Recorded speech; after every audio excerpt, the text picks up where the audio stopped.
ឱកាសល្អសម្រាប់បងប្អូនប្រជាកសិករក្រុមហ៊ុនបើកទទួលធ្វើស្រូវដំណើបកុងត្រានៅលើផ្ទៃដីចំនួន1000ហិកតាជាងបងប្អូនទាំងអស់គ្នា1000ហិកតាជាងសម្រាប់ពុកម៉ែបងប្អូនប្រជាកសិករដែលចង់ធ្វើកសិកម្មដំណាំស្រូវហើយចង់ធ្វើកុងត្រាតម្លៃសម្រាប់ពុកម៉ែបងប្អូនដែលចំណេញមិនមានហានិភ័យទៅលើការខាត់បង់មិនខ្វល់ខ្វាយទៅលើបាទទីផ្សារប្រែប្រួលតាមមាត់ទីផ្សារប្រែប្រួលតាមរដូវតាមពេលតាមម៉ោងតាមថ្ងៃទីផ្សារស្រូវដំណើបគឺជាទីផ្សារដែលមានសក្តានុពលខ្លាំងសម្រាប់ពុកម៉ែបងប្អូនប្រជាកសិករស្រូវផលច្រើនងាយស្រួលថែទាំពូជក៏ធូរថ្លៃអញ្ចឹងសម្រាប់ពុកម៉ែបងប្អូនតាមបណ្ដាខេត្តទូទាំងប្រទេសកម្ពុជាដែលមានបំណងចង់ធ្វើស្រូវដំណើបកុងត្រាមានតម្លៃល្អតម្លៃហាងឆេងដឹងតែចំណេញហើយទិន្នផលទទួលបានខ្ពស់ទៀតសោតនោះពុកម៉ែបងប្អូនកុំភ្លេចតំណតំណងមកក្រុមហ៊ុននៅមានផ្ទៃដីចំនួនជាង1000ហត្ថទៀតសម្រាប់បងប្អូនប្រជាកសិករដែលមានបំណងចង់ធ្វើស្រូវដំណាបកុងត្រាបងប្អូនខ្លះក៏អត់មានដីខ្លួនឯងសម្រាប់ធ្វើបងប្អូនខ្លះមានដីខ្លួនឯងធ្វើប៉ុន្តែរដូវប្រាំងមិនអាចធ្វើបានអញ្ចឹងពុកម៉ែបងប្អូនអាចតំណតំណងមកបាទឆាតមកឬក៏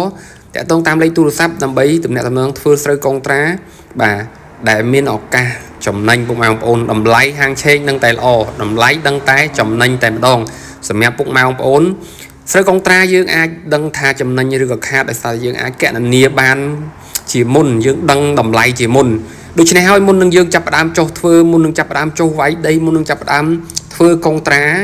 យើងបានកណនាយើងបានបូកដកគុណចែកយើងបានគិតជាមុនរួចស្រេចទៅហើយនៅតម្លៃ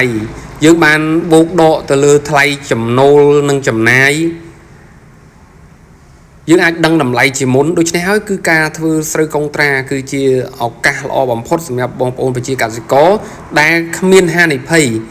ហើយពុកម៉ែបងប្អូនមិនបាច់ខ្លាចមិនបាច់បារម្ភថាពុកម៉ែបងប្អូនធ្វើទៅបាទផលិតទៅលើសចំនួនកំណត់ក្រុមហ៊ុនអត់ទទួលទិញយកវិញគឺពុកម៉ែបងប្អូនធ្វើបានប្រមាណ100,000តោនក៏ក្រុមហ៊ុនទទួលទិញយកវិញទាំងអស់ក្នុងតម្លៃកុងត្រាដោយតែបានព្រមព្រៀងគ្នាមុននឹងផ្តិតមេដៃទទួលលើកុងត្រាអញ្ចឹងសម្រាប់ពុកម៉ែបងប្អូនប្រជាកសិករទាំងអស់បាទដែលមានបំណងចង់ធ្វើសូមជួយ like ជួយ share ម្នាក់មួយហើយរឿងកសិកម្មនឹងទីសោតជួយ share ជួយ like ជួយ comment ជួយបាទចែករំលែកផងពុកម៉ែបងប្អូនបាទដើម្បីកសិកម្មខ្មែរយើងរីកចម្រើនហើយអញ្ចឹងតម្លៃកុងត្រាគឺដឹងតែចំណេញហើយពុកម៉ែបងប្អូនបាទចង់ធ្វើតាក់ទងមកបាទក្រុមហ៊ុននៅសល់ដីជាង1000ហត្ថទៀតពុកម៉ែបងប្អូនអរគុណជម្រាបលា